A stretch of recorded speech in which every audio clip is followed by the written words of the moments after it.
जय सिया राम। सब सुख लहे तुम्हारी सरना, तुम रक्षक काहू को डरना। हनुमान जी की पूजा अगर भक्त तन्मयता के साथ भक्तिपूर्वक अगर करें तो इसमें कोई शक नहीं है कि हनुमान जी शीघ्र प्रसन्न हो जाते हैं और मनोरथ की सिद्धि कर देते हैं। हनुमान जी के कई पाठ हैं, कई मंत्र हैं जिसकी चर्चा समय समय पे हनुमान भक्ति पे भी आपको सुनने को मिलती है।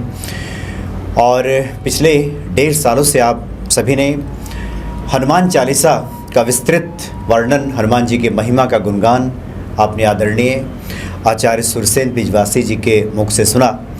और आज आचार्य जी सुंदरकांड की चर्चा करेंगे, क्योंकि सुंदरकांड की बड़ी महिमा है। सुंदरकांड में प्रभु श्री राम के यश का वर्णन तो है ही, लेकिन कहीं उससे ज़्यादा हनुमान जी के यश का गुणगान किया गया है, उनके लीलाओं का वर्णन है। इस पे आचार्य जी विस्तार से प्रकाश डालेंगे। स्वागत है आपका आचार्य जी। जय सिया राम। लेकिन आज सबसे जो पहली कड़ी है, इसमें आग्रह आपसे यही होगा कि भक्तों को आप ये बताएं कि सुंदरकांड के पाठ से जी मिलेगा क्या, चूँकि आमतौर पे भक्तों की जिज्ञासा रहती है कि जो हमारे सकल मनोरथ हैं, जो सांसारिक ज़रूरतें हैं, उसके बाद जो परम पद की प्राप्ति है, जो ईश्वर प्रभु श्री राम से मिलन, क्या ये सब इससे पूरा हो जाता है? जी बिल्कुल। देखिए, आपने बहुत सुंदर बात कही है कि मिलेगा क्या, और उसमें सबसे बड़ी बात होती है कि जब कोई कार्य हम करें और उसका प्रतिफल अगर हमें पता हो कि ये मिलने वाला है, तो हमारा मन उसमें और अधिक लग जाता है या और अधिक श्रद्धा के साथ हम उसे करने लगते हैं। जैसे कि हनुमान चालीसा में गोस्वामी जी ने पहले ही कहा है कि आपको ये मिलेगा, तो ठीक उसी प्रकार से ये जो सुंदरकांड का पाठ है, ये एक नहीं बहुत सारे मनोरथों को पूर्ण करने वाला है, सिद्ध करने वाला है जी। और आप 60 दोहों के इस सुंदरकांड के अंदर देखेंगे तो हनुमान जी की आपको विविध रूप दिखाई देंगे, जिन्होंने विविध कार्यों को इसमें संपन्न किया है, साधा है। चाहे वो पराक्रम हो, चाहे वो उनकी बुद्धि का कौशल हो, चाहे वो सफलता का सूत्र हो। आपको सफलता कैसे मिलेगी वो भी सुंदरकांड बताता है। आपको ऊपर कर्जा है तो कर्जे से मुक्ति कैसे मिलेगी वो भी सुंदरकांड बताता है। आपको अगर भय लगता है, एक भय तो ये है कि एक स्थिति भय की बनी तो लगा, एक ये है कि स्थिति भय की नहीं है फिर भी भय लग रहा है व्यक्ति को, उस भय से मुक्ति सुंदरकांड आपको देखा। एक व्यक्ति को मानसिक तनाव बहुत ज़्यादा चल रहा है आजकल, तो उस मानसिक तनाव से मुक्ति कैसे मिलनी है ये आपको सुंदरकांड देता है। आप अंदर से मजबूत हैं लेकिन फिर भी आप अपने आप को प्रेजेंट नहीं कर पा रहे हैं, आप अपने आप को प्रदर्शित नहीं कर पा रहे हैं, तो ये सब आपको सुंदरकांड से मिलेगा। ये सब स्वरूप हनुमान जी के आपको इसके अंदर देखने के लिए मिलते हैं कि कोई भी आप प्रारंभ करते हैं काम तो उसमें आपको सफलता मिलेगी कैसे, और प्रारंभ करने का तरीका क्या है, ये भी आपको सुंदरकांड बताता है कि आपको किसी भी कार्य को किस तरह से प्रारंभ करना चाहिए और प्रारंभ करते समय आपको किन किन चीज़ों का ध्यान रखना चाहिए। वास्तव में सुंदरकांड अनुष्ठान के साथ साथ हमारे व्यावहारिक जीवन की बहुत ज़्यादा चीज़ों को दर्शाता है कि हम अपने जीवन में किस तरह से कार्यों को करना चाहिए और सफलता हमें कैसे मिलती है, ये सब इसके अंदर दर्शाया गया है। जी। आचार्य जी थोड़ा भी स्पष्ट कर दें, क्योंकि आमतौर पे भक्तों के सामने कई बार ये बातें आती हैं सामने, बहुत से लोग जिज्ञासा भी रखते हैं कि सुंदरकांड की शुरुआत से पहले क्या उसके पहले जो किष्किंधा कांड है, उसकी आखिर के जो कुछ चौपाइयाँ हैं जिसमें जामवंत जी हनुमान जी को जगा रहे हैं एक तरह से कि आप राम जी के कार्य के लिए आपका अवतरण हुआ है, क्या वहाँ से पाठ करना चाहिए या फिर सुंदरकांड जहाँ से वहीं से शुरू करते हैं? ये बिल्कुल आपने सही बात कही है। पाठ आप वहाँ से कर सकते हैं, उसमें कोई बुराई नहीं है और वो करना भी चाहिए। वो क्या है, वो आप ऐसे मान के चलिए वो बेस बनाया है। हनुमान जी बिल्कुल शांत थे। लोग कह रहे हैं कि मैं जाऊंगा, मैं इतना जाऊंगा, मैं 1 योजन, मैं 2 योजन, 3 योजन, लेकिन हनुमान जी एकदम शांत हैं। तो जामवंत जी का ध्यान हनुमान जी की ओर जाता है और वो कहते हैं पवन तनय बल पवन समाना, बुद्धि विवेक विज्ञान निधाना। तुम पवन तनय हो, तुम्हारा बल पवन के समान है। तो इसमें आप हनुमान जी के इस बात को भी दर्शाते हैं कि हनुमान जी ने स्वयं ने ये नहीं कहा कि मेरे अंदर बल है या मैं शक्तिशाली हूँ, लेकिन जब उनको कहा गया कि आप राम काज के साधक हैं और आपके द्वारा ही राम काज सिद्ध होगा, तो जब उन्हें ये बात बताई गई तो उन्हें वो बात स्मरण तो थी ही, लेकिन वहाँ पर संतों का कहना है कि कुछ श्राप जो लगा था उसकी वजह से उसकी विस्मृति मात्र थी। और दूसरी बात यह भी है कि जब कोई भी भगवत कार्य आपको करना होता है, कोई भी श्रेष्ठ कार्य करना होता है, तो जब जाम्बन जैसा बुद्धिमान जब आपको कोई बात कहता है, कोई श्रेष्ठ व्यक्ति आपको बात कहता है, तो आप उस कार्य को अवश्य ही संपन्न करते हैं। तो बिल्कुल वहाँ से पाठ करना चाहिए। किष्किंधा की जो चौपाई है उसमें दिखाया गया है कि किस तरह से हनुमान जी, जो कि साधारण दृष्टि में, हम लोगों की दृष्टि में एक साधारण व्यक्ति बने हुए थे, और उन्होंने किस तरह से साधारण से असाधारण स्थिति में पहुंच करके उस कार्य को किया, जो कि देवताओं के लिए भी दुर्लभ कार्य था। क्योंकि देवता जिस व्यक्ति के यहाँ स्वयं बंधन में बंधे हों, ऐसे व्यक्ति के यहाँ जाकर के इतना पराक्रम दिखाना ये कोई साधारण बात नहीं थी। और इससे हनुमान जी ने ये दर्शाया है कि आप भले ही साधारण हो, लेकिन जब आपका उद्देश्य असाधारण होता है तो आप अपने उस उद्देश्य को प्राप्त करते हैं। जी, यानी कि सुंदर कांड में जो हनुमान जी की सुंदर लीलाओं का वर्णन है, जी, उसकी भूमिका, उसकी शुरुआत तो किष्किंधा कांड के आखिर से ही होती है। तो वहाँ से ही भक्त इसका पाठ कर सकते हैं, वहाँ से ही आप। अच्छा आचार्य जी, आप अपनी बातें रखें, उसके पहले हम चाहते हैं कुछ अन्य बिंदुओं पे हम लोग बातचीत कर लें। क्योंकि हनुमान जी का संकट मोचन स्वरूप पूरे सुंदरकांड में दिखाई देता है। बिल्कुल। यहाँ तक कि जगत जननी माँ सीता के दुखों को भी दूर करने का जो स्वरूप है हनुमान जी का, उसमें नज़र आता है। एक और भाव उसमें ये रहता है कि भक्ति को भगवान से मिलाने की जो पूरा प्रक्रिया है, जो जुगत है, वो हनुमान जी वहाँ निकालते हैं।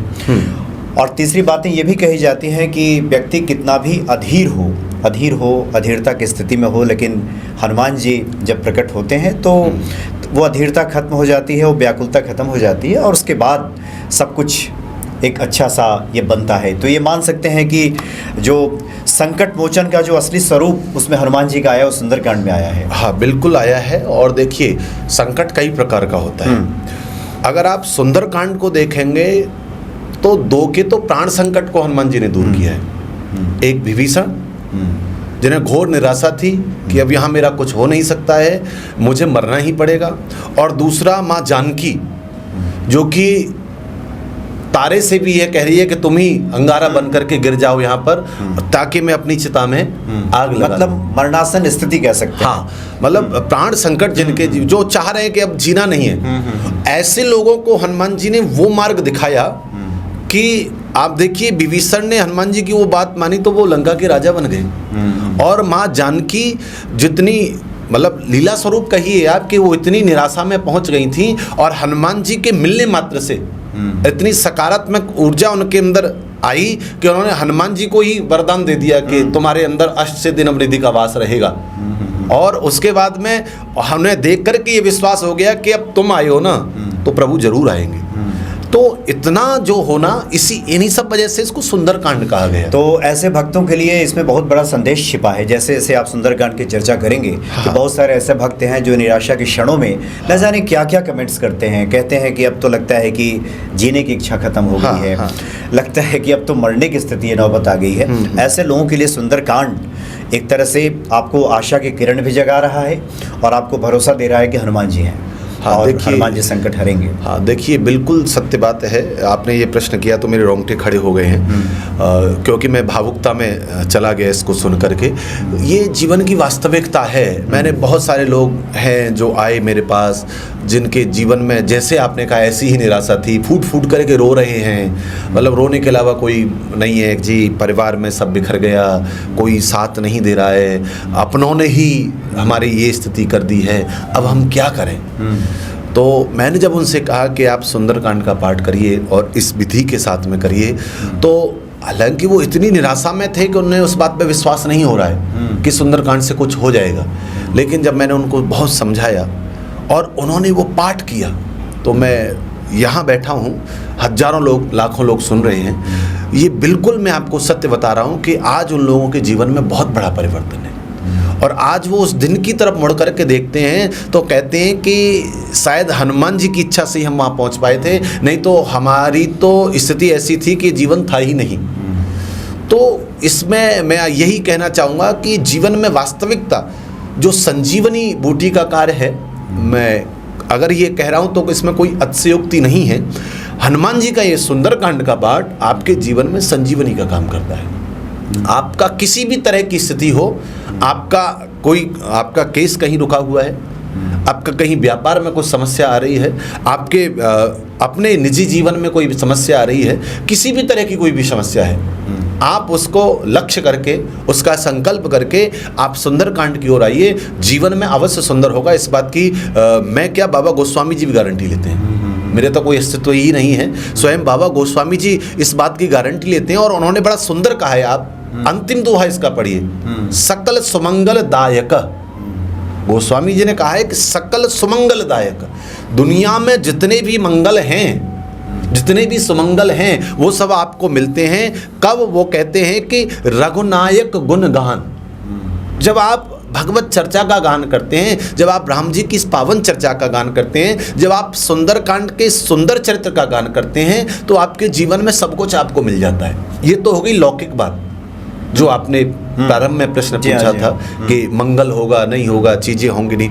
और दूसरा वो कह रहे हैं सादर सुनहित तरय भव, सादर अर्थात भाव के सहित। देखिए हनुमान चालीसा में भी ये बात कहता था, आज भी मैं ये बात कहता हूँ कि भाव की बड़ी प्रधानता है। आप जितने तन्मय होकर के, जितना खोकर के उसमें जाओगे ना, उतना ही आपके लिए वो अनुकूल रहेगा और आपको आनंददायक रहेगा, आपके आंतरिक जीवन में भी और आपके बाह्य जीवन में भी। तो वो कह रहे हैं कि सादर सुनहित तरय भव, अगर आप सादर के साथ सुनते हैं, आप भाव के साथ में सुनते हैं, आप प्रेम के साथ में इसको सुनते हैं, तो आप लौकिक सुख तो आपको मिल ही गई, उसके साथ में वो कह रहे हैं तरय भव, भवसागर से आप तर जाएंगे।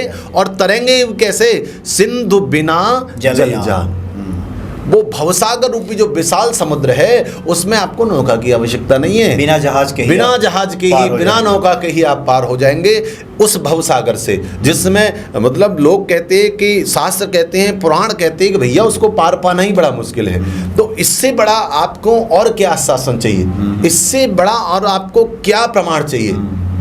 तो गोस्वामी जी ने ये बात स्वयं कही है कि आपको लौकिक तो मिलेगा, लेकिन साथ में आपको जो अलौकिक की कामना है। और एक और महत्वपूर्ण आपने जब पढ़ा इसको कि सादर सुनहि ते तरहि भव, सुनहि जो सुनता भी है, हाँ, सुनने मात्र, पढ़ना तो दूर की बात है, अगर आप जो सुन रहे हैं, हाँ, कई बार इसमें श्रुति का बड़ा महत्व बताया गया है। अगर आप प्रेम सहित, हाँ, आदर सहित अगर आप सुनते भी हैं सुंदरकांड, हाँ, बिल्कुल, तो बिल्कुल इस भवसागर से पार हो जाएंगे। 3 प्रक्रियाएं होती हैं, एक पढ़ना, एक सुनना, एक मनन करना।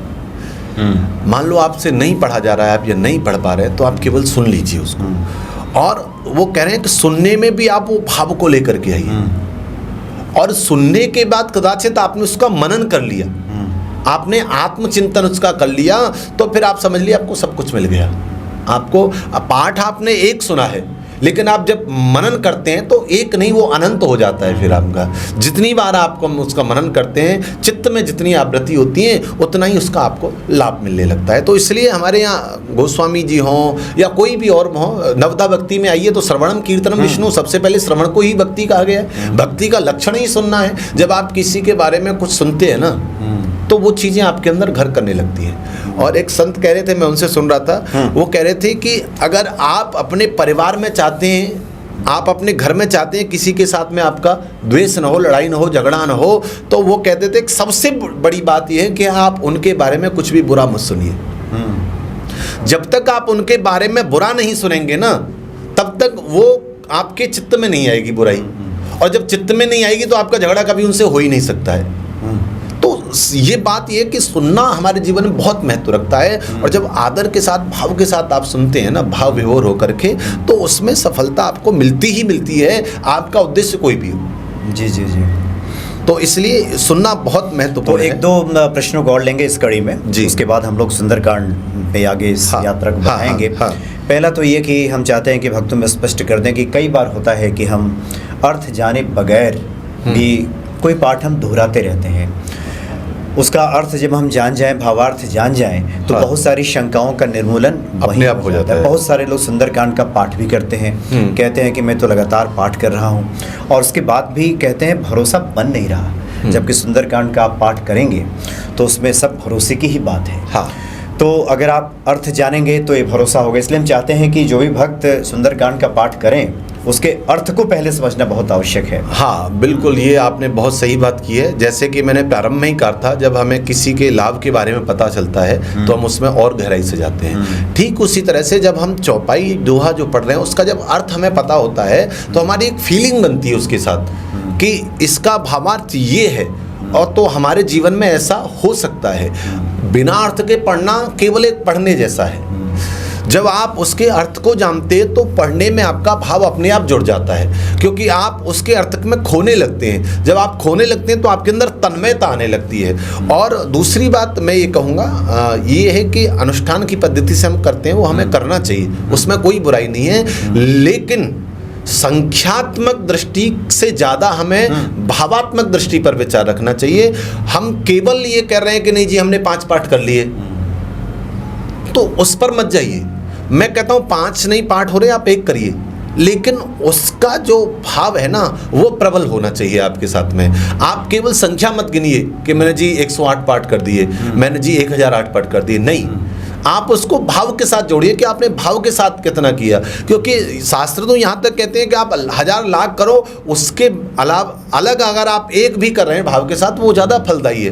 क्योंकि जब भाव के साथ आप करते हैं तो आपका मस्तिष्क उसके साथ जुड़ता है, आपकी बुद्धि उसके साथ में जुड़ती है, आपका तन उसके साथ में जुड़ता है और आप उसमें तन्मय हो जाते हैं। जब आप किसी भी चीज़ में खो जाते हैं ना तो उसका प्रभाव एक अलग तरह का होता है। आप पाठ करने के बाद तुरंत अपने आप को पाते हैं कि आपकी बॉडी एक हल्का फील कर रही है, एक सकारात्मक ऊर्जा का संचार हो रहा है। जीवन में एक बात आप विचार करके देख लीजिए, जितनी भी क्रियाएं हैं ना ये सब आपको सकारात्मक करती हैं, और जिस दिन आप सकारात्मक हो जाते हैं ना बहुत सारे कार्य आपके अपने आप होने लगते हैं। जीवन में जब नकारात्मकता आपके अंदर छा जाती है ना तो आपके कार्यों में सफलता नहीं मिलती।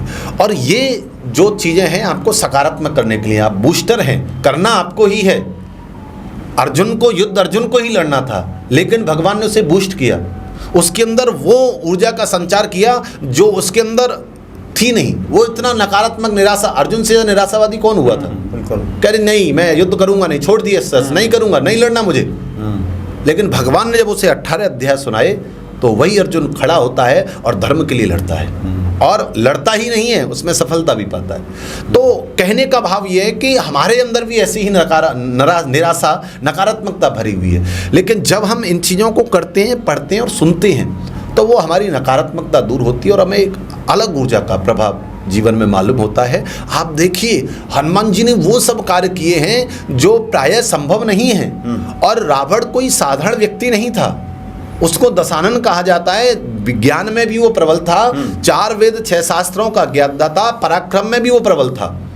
अब ऐसे व्यक्ति के यहाँ जा करके इतना सब करना, जो इतना पराक्रम में प्रबल हो उसको भयभीत कर देना, जो ज्ञान में इतना निपुण हो उसे अपने सामने अज्ञानी बना देना, ये कोई साधारण बात नहीं है। रावण तो वेदों का व्याख्याता भी था। हाँ, बात से लिखे हुए हैं जी उसने। तो उसने कितने स्त्रोत उसके रावण के बने हुए, ज्योतिष में प्रबल था, ज्योतिष रावण संहिता आप उठा करके देखिए, शिव तांडव स्त्रोत जो रावण कृत हम लोग पढ़ते हैं, आज भी भगवान शिव कृपा, आज भी लोग भगवान शंकर को उससे प्रसन्न करते हैं, रावण के ही लिखे उसी स्त्रोत से।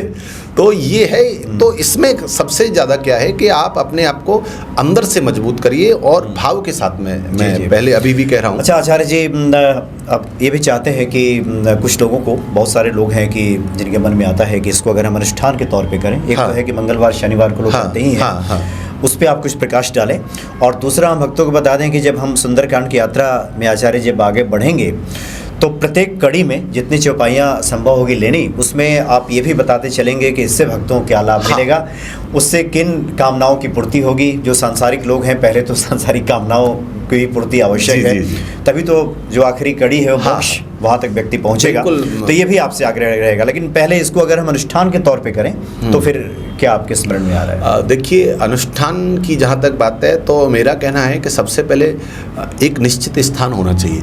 आप जहाँ प्रारंभ कर रहे हैं आप वहीं उसको नियमित रूप से करें, और दूसरा एक समय भी आप निश्चित करें, जिस समय पर आपने प्रारंभ किया है उसी समय पर आप उसको निर्धारित करें।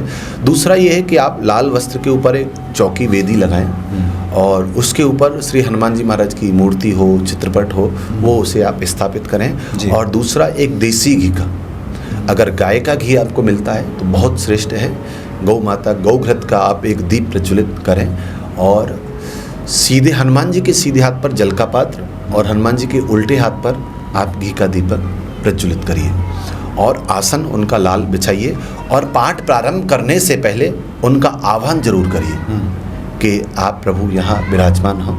और जैसे कुछ नहीं आता आप तो ये साधारण सा दोहा है, आप इससे बोल लीजिए, कथा आरंभ होते है सुनो वीर हनुमान, राम लखन सिय जानकी करहु सदा कल्याण। आप इसका स्मरण कर लीजिए और ऐसी भावना करिए कि आपके सामने हनुमान जी महाराज विराजमान हो गए हैं। और अब ये पाठ आप स्वयं को नहीं सुना रहे, अब ये पाठ आप हनुमान जी महाराज को सुनाने के लिए जा रहे हैं। और आपका जो संकल्प है उसको आप ले लीजिए।